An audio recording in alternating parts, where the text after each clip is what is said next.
Sa mga katik vloggers, mga subscribers, bago tsaka luma, mga supporters, mga dumaan, dumalaw at bumisita sa channel, lahat ng mga viewers, secret viewers at silent viewers, magandang araw. So meron tayong dalawang Square Dance Bluetooth module amplifier, ano? Ayan siya. Pareho silang 7.4 volts pero hindi sila magkakapareho ng sukat. Tsaka ito, para makita nyo ng kaibahan nila, no? So mag-umpisa tayo dito sa taas. So pareho USB tsaka TF card, pareho dito sa kabila. Tapos yung kanyang control pababa, pareho, kaso lang ito nasa kaliwa, ito naman nasa kanan. So ito yung lumang module na ginamit natin doon pag modify doon sa Brudo na malaking Bluetooth speaker. Ito naman yung kararating lang para naman i-modify natin sa KTS 1909 na Brudo. So Brudo pala yun yung nakaraan na na-check natin na walang brand.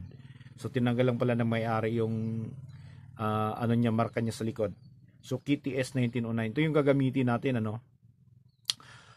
Yung sukat nito, hindi sila magkakapareho yan. Medyo mahaba itong isa, nasa 21 cm.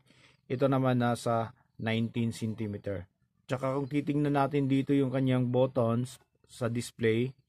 Okay, so microphone priority variation, pareho. Record, pareho.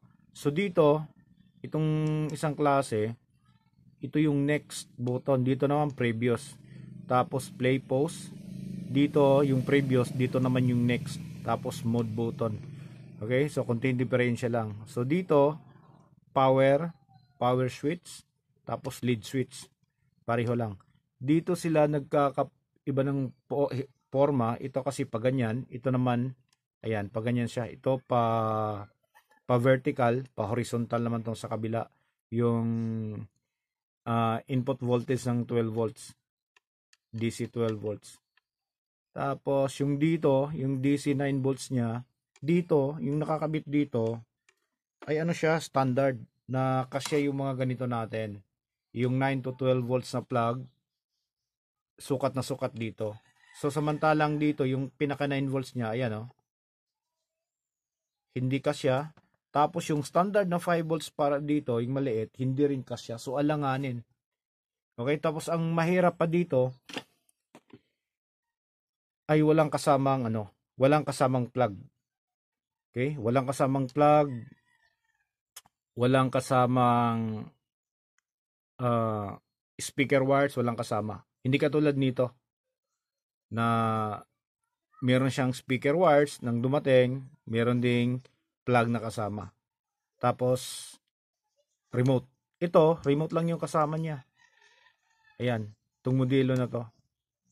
Tapos gumagamit to ng dual chip, naka-stereo. Pero yung signal nito na papasok dun sa kanyang amplifier ay mono lang. Katulad din dito. Pero ito, yung gamit na amplifier dito, yung class D amplifier ay single chip lang siya. Yun yung kaibahan nila. Tapos, itong pa ba? Itong luma natin, galing to sa Motor Axe na sealer sa Lazada. Parehong Lazada natin nabili to. Ito naman, galing sa DIY partner. Kararating lang nito ngayong araw na to. Ayan. So, tingnan nyo naman, yung Hitsora, Ayan. Papayag ka bang dideliveran kayo ng ganito? Ayan, nasira. Kung ito yung kakabit mo, siguro sasaulin. Pero tayo, board lang naman yung kailangan natin. So, okay lang.